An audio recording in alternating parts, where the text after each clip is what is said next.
आज हम method of valuation of goodwill के बारे में देखेंगे। कहता है कि गुडविल की वैल्यूएशन करना डिफ़िकल्ट काम है क्योंकि इंटेंजिबल एसेट्स है। जब हम बिजनेस को सेल करते हैं तो ये सेलर और परचेज़र के बीच में जो एग्रीमेंट होता है उस पर डिपेंड करती है गुडविल की वैल्यू। यूजुअली हम अक्सर जो मेथड कैलकुलेट करते हैं गुडविल को निकालने के लिए वो हमारे 3 मेथड हैं, average profit method, super profit method और कैपिटलाइजेशन मेथड। आज हम एवरेज प्रॉफिट मेथड के बारे में पढ़ेंगे। एवरेज प्रॉफिट मेथड हमारा क्या है, इसको हम सिंपल और वाइडली मेथड है गुडविल को कैलकुलेट करने का। जो एवरेज प्रॉफिट निकालते हैं हम उसको हम नंबर ऑफ़ ईयर परचेज से मल्टीप्लाई कर देते हैं। एवरेज प्रॉफिट निकालने का आपको फॉर्मूला पता ही है, total profits over number of years. तो एवरेज प्रॉफिट आते हैं। तो वैल्यूएट कैसे करते हैं गुडविल का, average profit into number of year purchase. अब क्वेश्चन अराइज होता है कि वाई एवरेज प्रॉफिट की हम एवरेज प्रॉफिट ही क्यों लेते हैं। कहता है जो एक बायर है वो हमेशा फ्यूचर बिजनेस में फ्यूचर के प्रॉफिट्स देखना चाहता है, फ्यूचर्स में उसे कितने प्रॉफिट्स होंगे। जो फ्यूचर के प्रॉफिट्स होते हैं वो पास्ट की जो परफॉर्मेंस है बिजनेस की उस पर डिपेंड होते हैं, और पास्ट की जो प्रॉफिट्स हैं वो इंडिकेट करते हैं कि फ्यूचर में प्रॉफिट्स कितने होने हैं। जैसे एक फॉर्म है उसको प्रॉफिट्स लगातार बढ़ रहे हैं तो वो क्या एस्टीमेट लगाएगी फ्यूचर में कि प्रॉफिट्स उसके इंक्रीज़ होंगे। तो पास्ट प्रॉफिट्स जो होते हैं वो एवरेज निकालते हैं हम। तो इसके लिए हम क्या करेंगे, एवरेज प्रॉफिट्स कैलकुलेट करेंगे। जो प्रॉफिट्स अर्न किए हैं लास्ट सालों में उसके बेस पर फ्यूचर की एक्सपेक्टेशंस देंगे, और कौन कौन से स्टेप फिर करेंगे, कौन से स्टेप्स करेंगे एवरेज प्रॉफिट्स लेते हुए। जो अब नॉर्मल इनकम है उस साल की तो उससे नेट प्रॉफिट्स में से लेस कर देंगे, और अगर अब नॉर्मल लॉस है उस साल का उसे वापस ऐड कर देंगे। तो इनकम मान लो इन्वेस्टमेंट से हुई है तो उसे भी उस प्रॉफिट्स में से लेस कर देंगे, क्योंकि ये इनकम आउटसाइड से हुई है, बिजनेस से बाहर इन्वेस्ट करने से हुई है। इसे थर्ड इलस्ट्रेशन देखेंगे हम। कैलकुलेट करनी है अपनी goodwill of the firm on the basis of 3 years purchase of the average profits of last 5 years के बेस पे। ईयर्स हैं 2013 का दे रखा है, 13-14 का प्रॉफिट, 14-15 का 5 लाख का प्रॉफिट, 15-16 का 60,000 का लॉस, ये जो ब्रैकेट मीन्स है माइनस नेगेटिव बैलेंस है। 16-17 का 1.5 लाख का प्रॉफिट है, 17-18 का 2.5 लाख का प्रॉफिट है। एडिशनल इन्फॉर्मेशन दे रखी है आपको कि 1 जनवरी 2016 को आग लग गई जिसके कारण से माल नष्ट हो गया 3 लाख रुपए का। इंश्योरेंस करा रखा था उसका, इंश्योरेंस कंपनी ने क्या किया, 70,000 रुपये क्लेम के दिए। सेकेंड है ड्यूरिंग द ईयर 31 मार्च 2017 एक अनएक्सपेक्टेड टैक्स रिफंड हुआ है, वापस मिला है 80,000।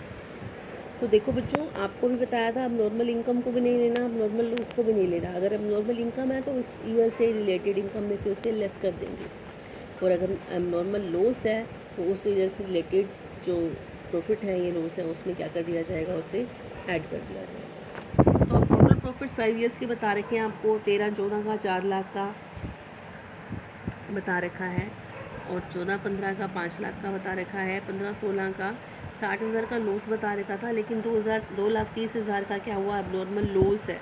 देखो 3 लाख का आग से माल नष्ट हुआ था तो उसमें से 70,000 का क्लेम मिल गया था, तो 2,30,000 का अब नॉर्मल लॉस था, इसे वापस क्या कर देंगे, इसमें ऐड कर देंगे। 2016-17 का प्रॉफिट है, 17-18 में 2.5 लाख का प्रॉफिट था, और जिसमें अब नॉर्मल गेन है बच्चों, अब नॉर्मल गेन इसमें इंक्लूड है, इसमें शामिल है, तो इसे क्या कर देंगे, माइनस कर देंगे।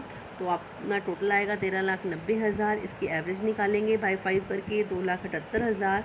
गुडविल निकालने का क्या फॉर्मूला है, average profit into number of year purchase. तो हमारी गुडविल आ जाएगी 8,34,000 की। नेक्स्ट फोर्थ इलस्ट्रेशन देखेंगे हम। ए और बी पार्टनर हैं, इनकी प्रॉफिट शेयरिंग रेशो है 2:1। वो डिसाइड करते हैं सी को पार्टनर बना रहे हैं 1/5 शेयर के लिए जो आ रहा है 1 अप्रैल 2017 को।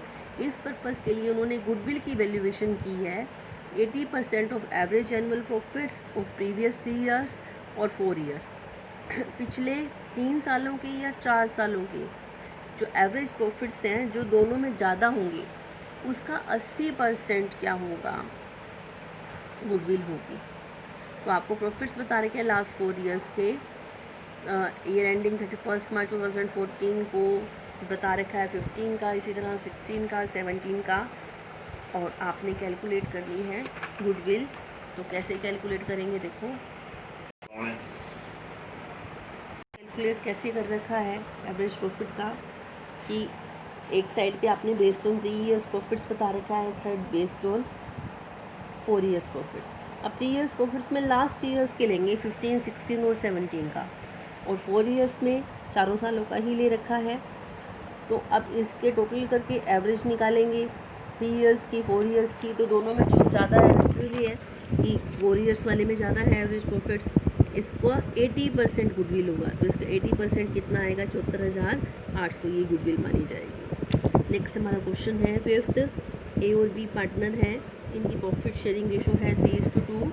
वो एग्रीड होते हैं सी को पार्टनर बनाने के लिए जो कि 1/3 शेयर के लिए आता है। इस पर्पज़ के लिए गुडविल की वैल्यूएशन की जाएगी 2 ईयर परचेज पे की जाएगी एवरेज प्रॉफिट लास्ट 4 ईयर्स के। तो आपको प्रॉफिट बता रखे हैं 31 मार्च 2014 को 50,000 के प्रॉफिट हैं, 31 मार्च 2015 को 1,20,000 के प्रॉफिट हैं, 31 मार्च 2016 को 1,80,000 के प्रॉफिट हैं, और 31 मार्च 2017 को 70,000 के लॉस हैं। फिर कह रहा है 1 अप्रैल 2016 को एक मोटर बाइक खरीदी जिसकी कॉस्ट थी 50,000, तो इसे हमने डेबिट कर दिया ट्रैवलिंग एक्सपेंसेस अकाउंट में, और जिस पर डेप्रिसिएशन लगना है 20% पर एनम आपने गुडविल की वैल्यूएशन करनी है। अब देखो 2014 में भी कोई abnormal profit abnormal loss include नहीं है, तो ये प्रॉफिट है। 2015 के भी प्रॉफिट दिए हुए हैं आपको, 16 के भी दिए हुए हैं। अब 17 वाले में क्या हुआ कि उन्होंने मोटर बाइक खरीदी थी 1 अप्रैल 2016 को 50,000 की, इसे क्या मान लिया गया था, ट्रैवलिंग एक्सपेंसेस मान लिया गया। मीन्स इसे प्रॉफिट एंड लॉस के डेबिट में लिख दिया गया था, उसे निकाल देंगे। 70,000 का लॉस है, 50,000 का लॉस नहीं था, ये इसमें ऐड कर देंगे वापस, तो कितना आएगा, 20,000 का लॉस हुआ। इसी तरह फिर इस पर डेप्रिसिएशन लगना था 20%, 10,000 का हो गया, तो कितना हो गया, 30,000 का लॉस। जैसे देखो फिर क्या करेंगे हम,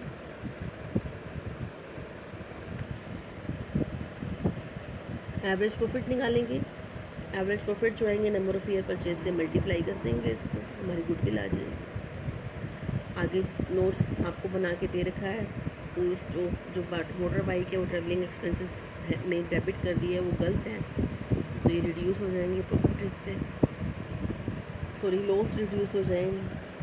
डेप्रिसिएशन लगना है 50,000 का 10%, कितना आएगा 10,000, 20,000 का लॉस पहले, 30,000 का ये हो जाएगा लॉस, तो इसी अकॉर्डिंग करना है हमने। नेक्स्ट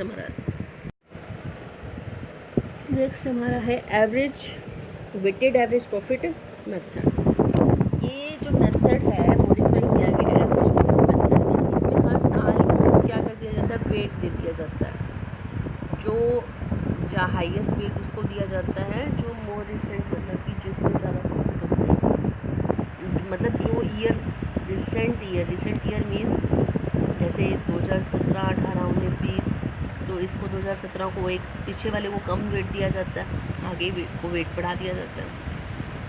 इसके बाद क्या किया जाता है, इस वेटेज से प्रॉफिट्स की मल्टीप्लाई किया जाती है, फिर वो प्रोडक्ट बनता है, प्रोडक्ट का टोटल किया जाता है, फिर टोटल वेट्स नहीं है उसे डिवाइड कर देंगे हम, weighted average profit is total of product of profits over total of weights. और गुडविल निकालने का क्या फॉर्मूला है, फिर weighted average profit into number of year purchase. ये सिंपल मेथड से क्या है, बेटर देन है, क्योंकि इसमें क्या किया जाता है, लेटेस्ट ईयर को ज़्यादा वेट दिया जाता है। तो उसके बाद हम क्या करेंगे, 6th इलस्ट्रेशन देखिए, प्रॉफिट बता रखे हैं आपको लास्ट 5 ईयर्स के, और आपने क्या करनी है, गुडविल कैलकुलेट करनी है number of years 2 years purchase के बेस पे। तो एवरेज प्रॉफिट बता रखे हैं 2016 का 43,000, वेट 1 है इसका, प्रोडक्ट 43,000 बनेगा।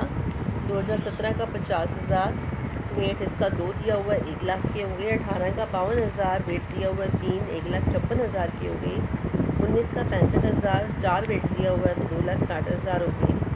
20 का 85,000, 5 वेट दिया हुआ है इसका तो 4,25,000 हो गए। प्रोडक्ट का टोटल करेंगे और वेट का टोटल करेंगे तो वेटेड एवरेज आ जाएगा आपका 65,600। गुडविल निकालेंगे, number of years 2 per year purchase है तो गुडविल कैलकुलेट कर देंगे।